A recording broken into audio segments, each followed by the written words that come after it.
ओम साईं राम सभी साईं भक्तों को। और आज हम बाबा के एक अतरंग भक्त जिनका नाम माधवराव देश पांडे था और बाबा उन्हें प्यार से श्यामा कह के संबोधित किया करते थे। और ये मेरे एक पसंदीदा बहुत फेवरेट बाबा के भक्तों में से एक हैं। और आज हम इनके बारे में सुनते हैं। बाबा और श्यामा के बीच जो रिश्ता था उसे समझ पाना या उसके बारे में लिख पाना नामुमकिन है। इन दोनों के बीच ऋणानुबंधन गहरा था, अगाध था। यह कहना सही होगा कि सृष्टि की तुलना भगवान श्री कृष्ण तथा अर्जुन से की जा सकती है। बाबा माधवराव देशपांडे को श्यामा या शाम्या कह के संबोधित किया करते थे। वह शाम्या उन्हें बड़े प्यार से बुलाया करते थे। श्यामा जी एक ब्राह्मण परिवार में उनका जन्म हुआ था, जो कि पहले नीम गांव में रहते थे। उनका परिवार फिर शिरडी आ गया। जब वह 2 वर्ष के थे तब उनका पूरा परिवार शिरडी आ गया और उन्होंने शिरडी को ही अपना घर बना लिया और वह सदैव के लिए वहां रहने लगे। उन्होंने शिरडी में ही शिक्षा ग्रहण की और बाद में अध्यापक बन गए। वह पाठशाला द्वारका माई के साथ ही थी और वह पाठशाला द्वारका माई के पास ही थी। अच्छा, तो आप लोग जब भी कभी शिरडी गए होंगे तो आप द्वारका माई से थोड़ा आगे आएंगे। वहाँ पर एक हॉल है बड़ा सा, जिसके ऊपर शायद श्याम सुंदर हॉल लिखा है। वही श्यामा जी की पाठशाला थी, वहीं पे ही वो पढ़ाया करते थे बच्चों को। उसके बाद वो शायद वहाँ पे जो है तबेले के रूप में उसका इस्तेमाल किया गया होगा, तो उसके ऊपर लिखा हुआ है श्याम सुंदर हॉल। और अभी शायद उसमें द्वारका माई में जो लकड़ियाँ रखी जाती हैं वो शायद वहाँ पे रखी जाती हैं, जहाँ तक मुझे पता है। तो वही है जो श्यामा जी की पाठशाला थी, वही है। बाबा ने श्यामा जी को बताया कि मेरा तुम्हारे साथ 72 जन्मों का ऋणानुबंधन है। और बाबा की और श्यामा जी की मित्रता का क्या ही बखान करना, वह सबसे अलग था। तो एक बार ही बाबा और श्यामा जी द्वारका माई में बैठे थे। तो बाबा के बीच, जैसे मैंने कहा कि उनके बीच एक मित्र का संबंध था, मित्रता बहुत गहरी थी उनकी, तो वैसे ही बात करते थे। तो एक बार श्यामा जी ने बाबा से पूछा, क्या रे देवा, रामायण में लिखा है कि श्री राम ने 1 करोड़ वानरों से एक पुल का निर्माण करवाया। यह पुल समुद्र के ऊपर था ताकि राम उसको पार कर सके और लंका पहुंच सके। वहां पर उन्होंने रावण से युद्ध किया और उसका नाश किया। देवा, यह बताओ, क्या ये सच है? बाबा कहते हैं हाँ। बाबा कहते हैं हाँ श्यामा, ये सत्य है। वह समुद्र सत्य है और परमात्मा राम भी वास्तव में थे। तब श्यामा बोले, देवा, इतने सारे वानर कहाँ बैठे थे और वह कैसे बैठे थे? बाबा ने उत्तर दिया, वह वृक्षों पर बैठे थे और कुछ शाखाओं से चिपके रहते और वह 1000 चींटियों जैसे लगते।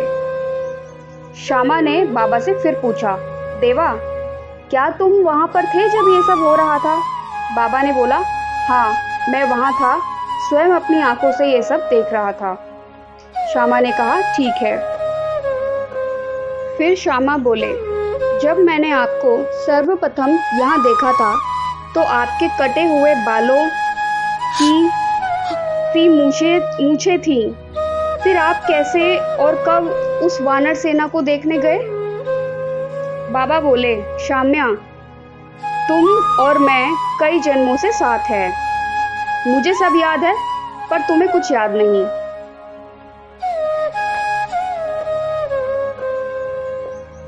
तब फिर श्यामा ने पूछा बाबा से, अच्छा देवा, ये बताओ तब आपकी उम्र क्या थी?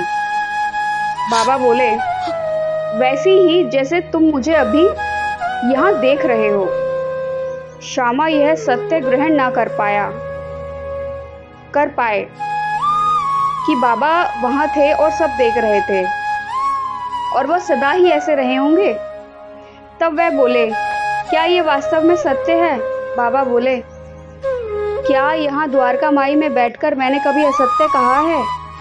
जो मैं कहता हूँ वह सत्य होता है और मैं द्वारका माई में बैठकर कभी भी असत्य वचन नहीं कहता। तब बाबा ने कहा, श्यामा, जो मैंने तुम्हें बताया है वह सब सत्य है और जो भी यह सब हो रहा था तो मैं ये सब चुपके से देख रहा था। श्यामा जी ने कहा, ठीक है बाबा, मैं जानता हूँ आप द्वारका माई में बैठकर कभी असत्य नहीं कहोगे और मैं आपकी बात को मानता हूँ कि आप सत्य ही कह रहे हो। तो अब हम एक कहानी सुनते हैं, जब श्यामा जी की आंख में संक्रमण रोग हो गया। आइए सुनते हैं। एक बार श्यामा को आंख में उमड़ने वाला संक्रमण रोग हो गया। उनकी आंखें लाल हो गई और सूज गईं और उसमें लगातार पानी बहने लगा। उन्होंने कई उपाय किए, कई दवाइयां की, पर संक्रमण रोग और बिगड़ता चला गया। सूजन आंख में और बढ़ गई और दर्द भी असहनीय हो गया। आखिर वह बाबा के पास गए, उनके समक्ष उपस्थित हुए। बाबा ने उनसे पूछा कि क्या सब ठीक है? इससे और खफा हो गए और क्रोधित हो गए और उन्होंने बोला, देवा, मैंने ऐसा लापरवाह, ध्यान ना रखने वाला और उदासीन आप जैसा भगवान नहीं देखा। आप तो सारी मानव जाति का उपचार करते हैं। पिछले 4 दिनों से मैं असहनीय पीड़ा में हूँ। मेरी आंख में इतनी सूजन आई हुई है, पानी लगातार बह रहा है आंख से, असहनीय पीड़ा हो रही है और इस असहनीय पीड़ा के कारण मैं रो रहा हूँ और दर्द से मरा जा रहा हूँ, परंतु आप इस सबसे अनभिज्ञ हैं। क्या आप स्वयं से शर्मिंदा नहीं हैं? क्या आप दृष्टिहीन हैं? आप ऐसा व्यवहार कर रहे हैं जैसे आपको कुछ पता ही नहीं है देवा। ऐसा भगवान किस काम का? अगर कल तक मेरी आंख ठीक नहीं हुई तो मैं आपको द्वारका माई से बाहर निकाल दूंगा देवा, या फिर मेरा नाम श्यामा नहीं। अच्छा, तो फिर बाबा बोलते हैं, बाबा उन्हें मराठी में बोलते हैं, उगाच वट वट करू ना कोस शाम्या। इसका हिंदी में मतलब है, शाम्या या श्यामा, बेकार में असंतोष से मत बोलो। 7 काली मिर्च के दाने लो, कुछ पानी में उन्हें उबाल लो और अच्छा, तो बाबा उनको उपाय बताते हैं। 7 काली मिर्च के दाने लो, कुछ पानी में उन्हें उबालो और उसे अपनी आंखों पर लगाओ। तुम्हारी आंखें बिल्कुल साफ हो जाएंगी। अब यह उदी लो और जाओ। क्रोधित श्यामा बोले, देवा, आप सोचते हैं कि आप बहुत चालाक हैं।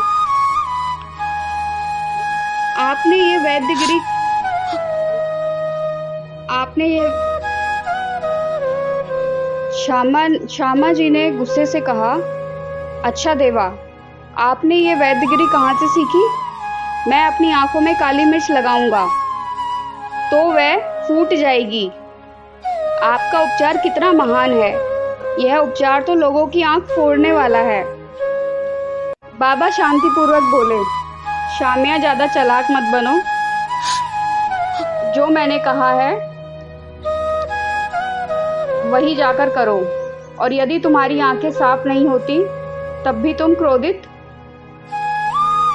हो सकते हो। वैसे तो माधवराव ने यह सब बाबा से कहा, उन्हें बाबा के शब्दों पे पूर्ण विश्वास था, पर जो भी उन्होंने कहा वो क्रोधित अवस्था में ही बाबा से कहा। फिर श्यामा ने वही किया जो बाबा ने उन्हें करने के लिए कहा था और उनकी आंखें तत्काल साफ और स्वच्छ हो गईं। और बाबा ने जो भी उनको उपाय बताए थे उनसे उनकी आंख कुछ दिनों में पूर्ण तरह से सही हो गई। तो ये थी श्यामा जी की स्टोरी। और अभी 1-2 चैप्टर्स और हैं अभी श्यामा जी के बारे में, तो हम वो भी सुनेंगे, पढ़ेंगे। जब तक के लिए ओम साई राम, जय साई राम, सबका मालिक एक।